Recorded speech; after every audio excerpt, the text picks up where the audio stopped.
Whether you're new to North Attleboro or a townie who has lived here your entire life, there's a good chance you've cut through the industrial business park. Well, here on John Deach Boulevard, you'll see the sign Attleboro Enterprises, and there's a pretty good chance you've thought to yourself, what do they do in there? You're about to find out. We are now inside Attleboro Enterprises with the CEO, Jerry Pilkington. Jerry, we were here years ago. We've been here for different events over the years, and for people who don't know what Attleboro Enterprises is when they drive by, the question would be, I know there's been a lot of evolution in Attleboro Enterprises, but what does Attleboro Enterprises do? Well, we do a wide variety of things. Basically, we're an organization that works with adults with developmental disabilities, and more so now, individuals who are on the autism spectrum.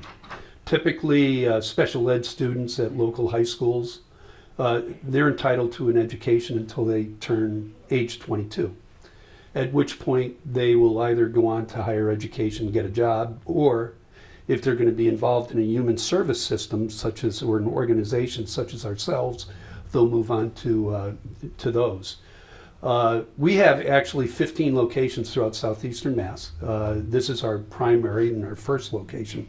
And there are 370 students and adults who will go through all of our programs this year. Originally, we were a sheltered workshop back in the 1990s. As times change and things change, a sheltered workshop worked on a piece rate payment system. The state moved to a system where all individuals had to be paid at least minimum wage, which made the sheltered workshop, financially it wasn't viable. So we transitioned that into what we call community-based day supports. Our supervisor of the program will be speaking with you a little later. Primary goal of that program is to promote people in valued roles in the community and using community resources as much as they possibly can to live as independently as they possibly can. Also in this building, we have a dehabilitation program, which is a medically based program funded by Mass Health, which is really Medicaid. And we have nurses and CNAs who work with people because of their medical needs. Also provide speech therapy, physical therapy to those individuals. This building also serves as our headquarters for our other operations. The dehabilitation program that I mentioned in this building, we 2 years ago opened another facility in the Mansfield Industrial Park, and we run a dehabilitation program there. We have residential services, primarily down in Swansea and Somerset. We contract with the Fall River Department of Developmental Services for those programs. We have two sub-corporations, Attleboro Enterprises Properties, Attleboro Enterprises Development Corporation, through which we've built fully adapted housing, and the state used those homes to close the Dever Developmental Center, which is located in Taunton. Through the Mass Rehab Commission, you're going to be speaking with John Raposa later. We have two programs. Number one, we're a placement agency for individuals who go through Mass Rehab, and it's John's responsibility to get those individuals jobs. And then in the school systems, we have a pre-vocational program where we're working with students prior to leaving school at age 22, and we're working with the schools to get those students job ready, so that when they do leave school, that they'll be gainfully employed. And then Shelley, whom you'll also be speaking with a little later, will talk about what we call the Transitions Program, which is working with students when they're 20, 21, preparing them for transitioning into the adult human service system. So for those of you who have driven by Attleboro Enterprises and thought to yourself, what do they do in there? Now you know. How many people do you serve in this building on a typical day? Over 100. Really? Yeah, our dehabilitation program is licensed for 56 what are called full-time slots. There are more than 56 people filling in those slots because not everybody comes full-time. And then we have 53 individuals in our, I believe it's 53 individuals in our CBDS program. How do those individuals get here? They either get here through their parents bringing them here, but the state also contracts for transportation services for individuals. So there's a state contract with 3 different transportation companies that get folks here. I know years ago when we did a program similar to this, one of the areas that you tried to help people with were the ability to live by themselves or Yes. to live with others. You mentioned parents, and unfortunately, parents get older and parents Yeah, they eventually do. pass away. So that independent portion of the program, I would think, is huge. It really is, and to that extent, I should have mentioned as well that we do have what we call a family support program, and we can provide respiting for families. Obviously, it's sometimes parents just need a break. If it's being able to go on a date with your spouse again, get out to the movies, we can provide staffing to support their sons or daughters who have to remain at home, or even if they wanted to go on vacation.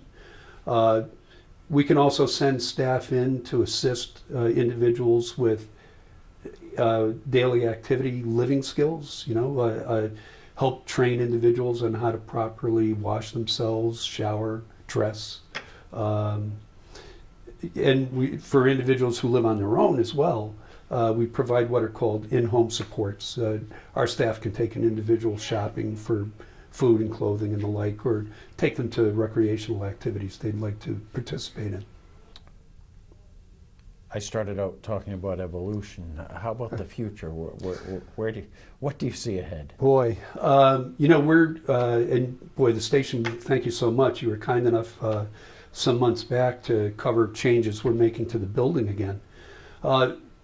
The level of intensity of challenges that we're facing now, I don't know that the public really understands how autism is so rife in the school systems. But we're also seeing challenges that we'd never faced before. Part of it is because we did renovate this building, and it gave us the capacity to serve individuals who have Angelman syndrome. We had never seen it before. We have 5 people with Angelman syndrome here, which is a severe seizure disorder that individuals will never, if they've had the syndrome when they were babies, they'll never walk on their own again. And we have 12 people now who are one-to-one staff because of the medical challenges that they face. So we're here, we're going to be renovating the building. We're putting in a new high-intensity program area, overseen by clinicians. The issues that we face, again, really need expertise to support our staff in providing the best services to those individuals possible. We're putting in a sensory room so that when people become overstimulated, they can go into that room and calm down and be in a soothing environment that's helpful for them. So I think the future, really, the challenge is going to be meeting this incredible pent-up demand for individuals on the autism spectrum and with other issues that we haven't seen before. Ashley Hall, who is the CBDS program coordinator. You know what the first question is going to be. What is CBDS? CBDS stands for Community-Based Day Services. Which in layman's terms means what? Our main focus is bringing our folks out into the community through volunteer work, through leisure, taking them to the library, the YMCA, doing bring some normalcy to their lives, things everyday people would do. So how many people do you deal with? We have about 60 in the CBDS program. A lot of them split their time between our day habilitation program as well. So when you say YMCA, so that they can go and experience the YMCA, or are you talking, working at the YMCA? We do have some folks that work at the YMCA, but the majority of our folks will go join a yoga class, a Zumba group. They'll play basketball, exercise, things of that nature, as well as they'll go to a play, maybe at the Stadium Theater. They'll check out Cape Run Park, go to the library. All right, so adding some culture to their Yes. life that normally they probably wouldn't have. Right. Ages, where do they range? Anywhere between 22 and 70. Really? Yeah, wide range of folks. You know, a 22-year-old and a 70-year-old, you know, other than maybe a love for the Red Sox or the Patriots, don't often have a lot in common. I mean, that's got to be tough to coordinate. You'd be surprised, the folks that you enjoy doing the same things. You know, we might have that 7-year-old person that might enjoy going to Dunkin' and having a coffee, and that 22-year-old may also enjoy, you know, sitting with them, hanging out together, and doing a lot of things together. We do go to Paw Sox games. You mentioned baseball, but we have a lot of wide varieties of volunteer work that we do as well. We do Meals on Wheels. We go to New Hope and we clean there. We volunteer at the Visiting Nurses Association, where we correlate welcome packets. I'm listening to, you know, grabbing a coffee at Dunkin' Donuts, going to a Paw Sox game, and I just think of myself as being selfish and lucky, because what you're giving these people are things that, you know, I and many people just take for granted. Right.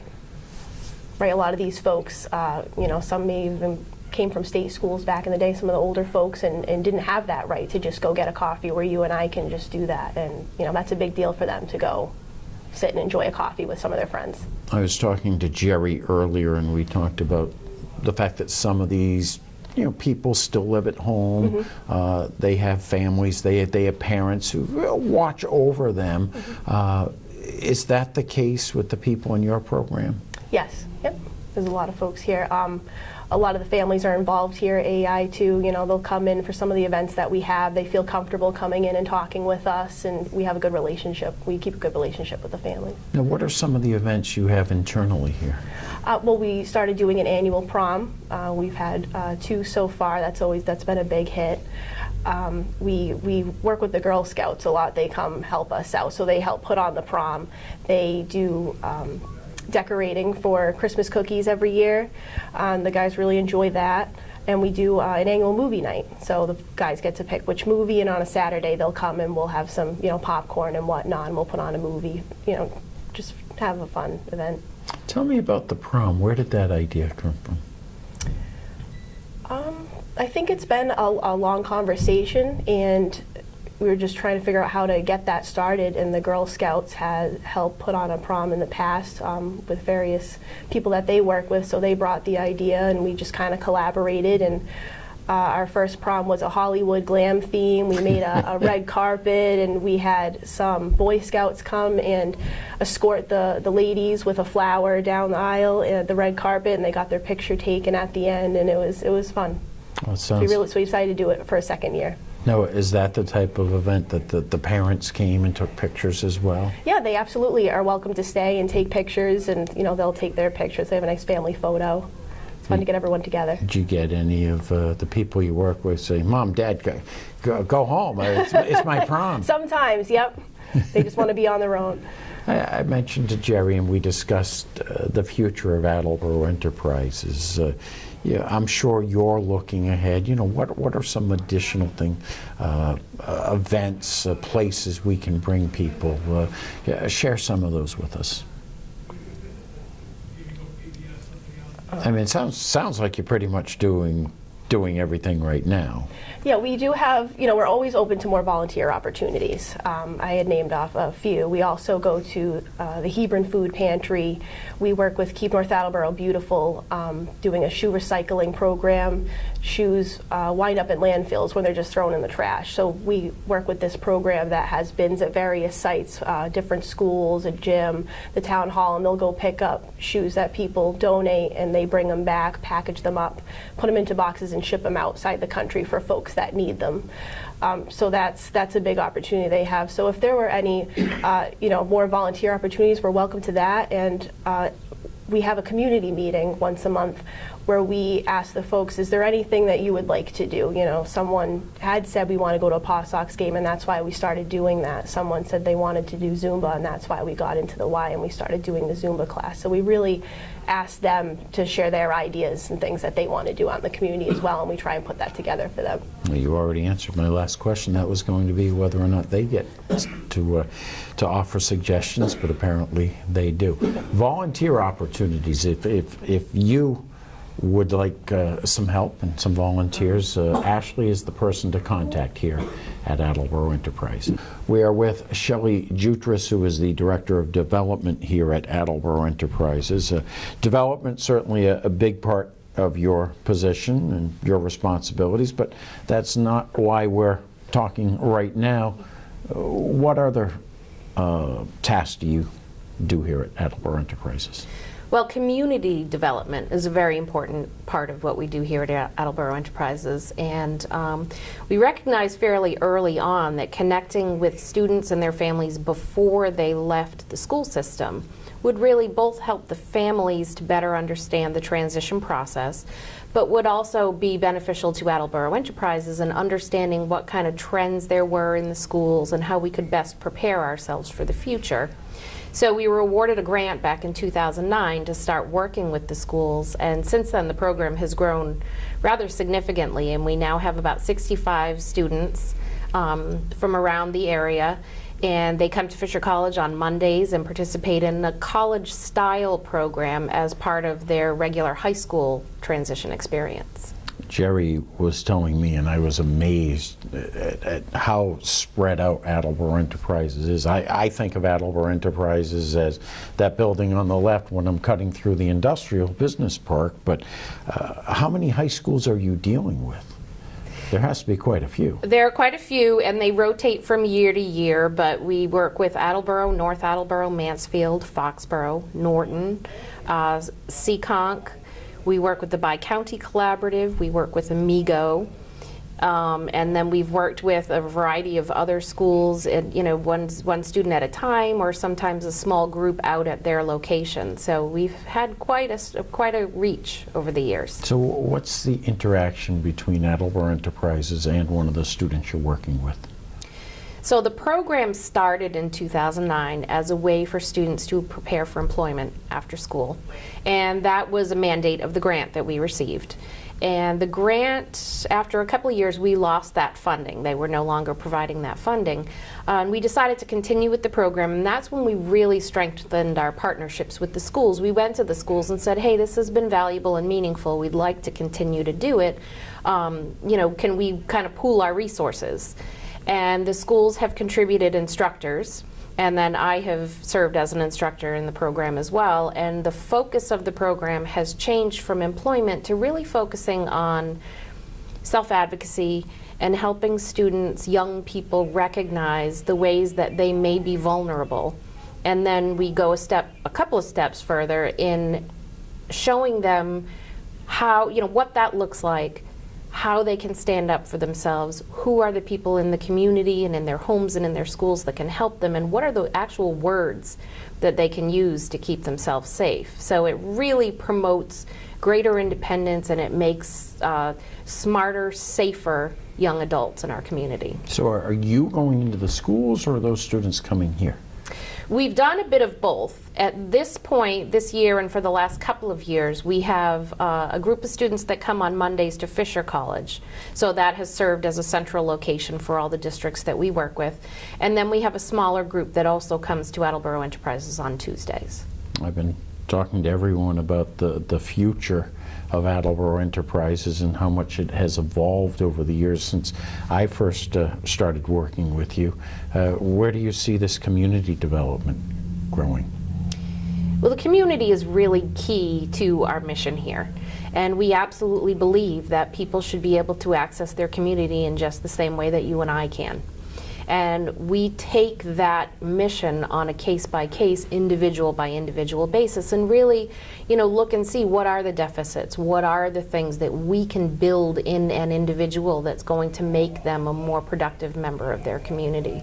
So, you know, being a vibrant member of the community and knowing what the trends are and having folks in the community see the individuals in our programs as valued and opening their doors to new opportunities is absolutely critical to us, and it will continue to be in the future. Well, Shelley, every time I step into this building, I'm amazed at what you people do and the growth that I talked about earlier. Keep up the great work. Thank you. Shelley Jutras, the Director of Development here at Attleboro Enterprises. We have moved down the hall. We are sitting with Bill Healy, who is the Director of Day Services. We were chatting before the camera started rolling, and you have an anniversary. Tomorrow, 24 years. 24 years tomorrow. My goodness. We started this program talking to Jerry about how much has changed at Attleboro Enterprises. You know firsthand how many changes have been made. Definitely. You know, over the years we've seen a change not only in our physical site, but in really the way we operate and the operations that we, the services that we provide. I was amazed when Jerry was explaining the reach of Attleboro Enterprises. You know, I always thought of Attleboro Enterprises as this building, but it's so much more. Yeah, we have, in addition to the day services that we provide here, we also have day services that we provide at a site in Mansfield. And I'm sure Jerry mentioned the residential supports that we provide to folks in the Somerset, Swansea, Fall River area. What type of day services do you provide? The day services that we provide are the CBDS services that Ashley talked about. And additionally, we provide day habilitation, which is a different service model than CBDS. Day habilitation is a mass health funded model for individuals with developmental and intellectual disabilities, and it is fundamentally designed to help them maintain and develop skills that will make them more independent in pretty much all aspects of their life. We work with folks that have a wide range of abilities. Some folks have a lot of challenges and require a lot of assistance to do very simple things like use the toilet and prepare meals, eat their meals. Some folks require some fairly intense medical interventions to go through the day. Just, you know, monitoring blood sugars, care for particular things that they may have going on, ostomy care and things like that, as well as folks who, you know, are really much more independent in their community but need assistance in developing skills in being able to make purchases or communicate their wants and needs, both on site and in community settings. Day habilitation is designed to help folks build those skills. We start with people and we assess their basic needs in a variety of areas, and then we develop formalized treatment plans for folks that have, you know, measurable and obtainable objectives within them in order to develop the skills that they need. So, for instance, we may have somebody who doesn't have the verbal ability to communicate their wants and needs. So we may start working with them through our speech therapist and develop a communication program with the ultimate goal of them perhaps ordering independently at Dunkin' Donuts the item of their choice, or communicating what activity they want to do next. Whereas people who, you know, may have more skills, we'd, you know, in similar environments, we would have them maybe go to Dunkin' Donuts and order their items and count back the correct change. So we do, you know, use a variety of different community settings to kind of generalize the skills that we work on here. We also do formal physical therapy, occupational therapy, speech therapy I talked about, and we also do applied behavioral analysis for folks where people may have over time developed some behaviors that don't necessarily serve them in terms of being able to access the community as independently as they could possibly. So we work on developing replacement behaviors that are more appropriate for those folks in various settings. We have moved down to the office of John Raposa, the Director of Employment Services. John, as I understand it, you help people get jobs, but those people have to be referred to Attleboro Enterprises. They just don't walk in on their own. No, they don't walk in on their own. Attleboro Enterprises contracts with the Massachusetts Rehabilitation Commission, which is an entity that caters to the needs of individuals who are going to work, and they refer them to me, and then I kind of do the legwork and the employer contact to try to set up an environment that's going to be conducive to their success. I've certainly learned from the interviews I've already conducted today that not everyone that comes to Attleboro Enterprises is capable of working a full-time job. The individuals that you're working with, what are we talking? Anxiety? Yeah. See, the individuals that come to Attleboro Enterprises have developmental disabilities. Okay. The individuals that that are referred to me through Mass Rehab are the other percentage of individuals that have maybe social emotional issues, anxiety, depression. We kind of run the gamut with that. So you're almost like a job hunter. I'm a headhunter. Headhunter. That's I am a head. I am an absolutely. I'm a headhunter for individuals that have challenges. And it's my job to, and it's very individualized. I can have someone who comes to me who's 22 years old that wants an entry-level job and that may have anxiety. Or, I work with anyone from 22 to 60. So I could also have an individual who has their master's degree that wants to get into teaching and could have bulimia. You never know.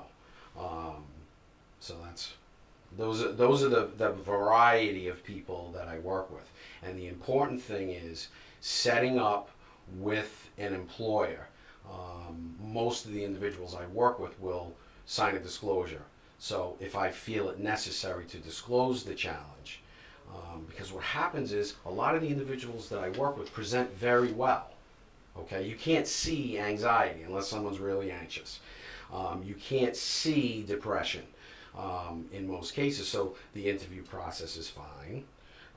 They're hired, and then what happens is things start getting a little funky on the job, and the employer can be quick to judge and say, well, this person's just not going to make it. But having me do some disability awareness with a management team or an HR team, it sets the environment up so that the person can succeed. What I find interesting is, unlike a headhunter who helps you get a job and then moves on, if the individuals you help are having issues, they can pick up the phone and call you. Absolutely, absolutely, and that's the piece that is so important. Mass Rehab will support someone for a certain amount of time, but once that time has expired, there are different funding agencies.